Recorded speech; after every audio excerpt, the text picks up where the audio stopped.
ఎదురు చూస్తున్న వీకెండ్ వచ్చేసింది. ఇక నాగార్జున హౌస్ లోపలికి అడుగుపెట్టి డైరెక్ట్ ఎలిమినేషన్ కోసం మాటలు మొదలు పెట్టేశారు. ఇక ఓం ఆదిత్యని మిడ్ వీక్ ని ఎలిమినేట్ చేయడంతో తనని స్టేజ్ పైకి, అలానే ఈ వారం ఎలిమినేట్ అయిన కంటెస్టెంట్ ఎవరో కాదు, లీయెస్ట్ ఓటింగ్స్ తో ఉన్న నయనిక అంటూ రివీల్ చేసుకుంటూ వచ్చేసారు.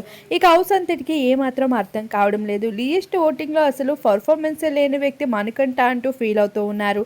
కానీ ఫైనల్ గా నయనిక అని చెప్పడంతో హౌస్ అంతా షాక్ అయింది. ఇక మొత్తానికి మిడ్ వీక్ న అలానే నయనికని ఇద్దరిని కూడా స్టేజ్ పైకి పిలిచి కాస్త ఏవీస్ని ప్లే చేసి ఎమోషనల్ అవుతూ వచ్చేసారు. ఇక నయనిక వెళ్ళిపోతూ కిరాక్సిత, విష్ణుప్రియ, నిఖిల్ వీరందరికీ బెస్ట్ అంటూ కొన్ని కార్డ్స్ అయితే ఇవ్వడం జరుగుతుంది. అలానే నిఖిల్కి ఎవరిని ఎక్కువగా నమ్మద్దు, ఎవరు మాటల్లోనే పడద్దు అంటూ ఇండైరెక్ట్ గా అశ్విని కోసం చెప్తూ వచ్చేసింది. ఏమైనా మాట్లాడాలనుకుంటే డైరెక్ట్ గా ఆడు, అంతేగాని మనసులో పెట్టుకోవడం వంటివి చేస్తూ మొహమాటానికి వెళ్ళొద్దు. అలానే ఎవరైనా నచ్చితే నచ్చారని చెప్పు, నచ్చని విషయాల్ని తేల్చి చెప్పేసే, నీలో ఉన్న మైనస్ అదే, అందరినీ నమ్మేస్తావు అంటూ నిఖిల్ కోసం చాలా ఎమోషనల్ అవుతూ వచ్చేసింది.